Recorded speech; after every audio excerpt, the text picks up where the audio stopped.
دوستو، آج کی کہانی ہے گائے اور بکری کی۔ ایک خوبصورت سے جنگل میں بہار کا موسم تھا اور ہر جانب شفاف پانی کی ندیاں بہہ رہی تھی۔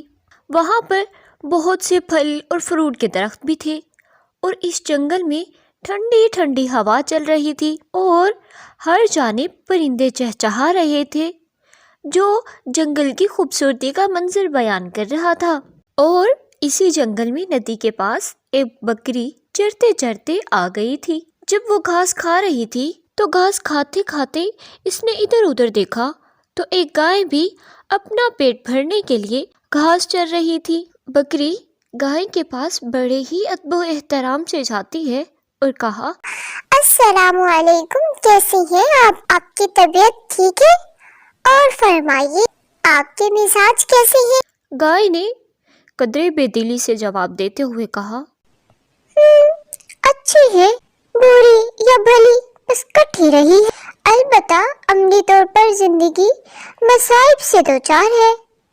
اے بکری، کیا حال پوچھتی ہے؟ جان پر بنی ہوئی ہے میری، یوں محسوس ہوتا ہے قسمت ہی بری ہے میری، ہر طرف برے ہی برے لوگ ہیں، بس ان کی جان کو رو رہی ہوں، مقدر میں جو لکھا ہے وہ بھگتنا تو پڑے گا، آخر غریب ہوں اور غریب کا زور کہیں بھی نہیں چل سکتا ہے۔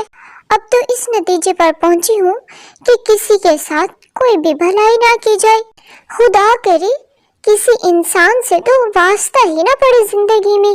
انسان تو احسان فراموش ہے، اگر دودھ کم دو تو اس پر بھی شکوہ کرتا رہتا ہے، اگر دبلی ہو جاؤں تو کسائی کو فروخت کر دیتا ہے اور طرح طرح کی باتیں بھی کرتا رہتا ہے مجھ پر۔ حالانہ کا حقیقت تو یہ ہے اس کے بچوں کی پرورش میں کر رہی ہوں، اگر میرا دودھ نہ ہو تو وہ بھوکے ہی مر جائیں، لیکن اس نیکی کا بدلہ وہ برائی سے ہی دیتا ہے۔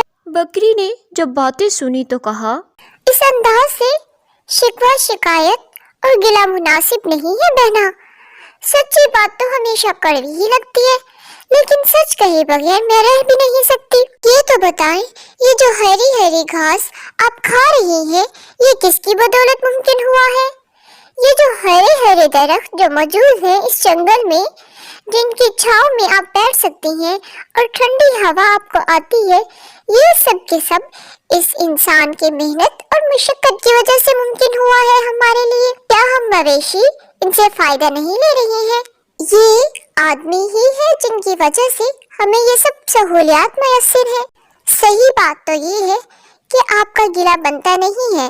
جب بکری نے یہ حقیقت بیان کی تو گائے کی تو جیسے آنکھیں ہی کھل گئی اور پھر بولی، بے شک تم مجھ سے چھوٹی ہو لیکن تمہاری باتیں سچی ہیں اور دل کو بھی لگی ہے میرے، تم نے تو میری آنکھیں ہی کھول دی۔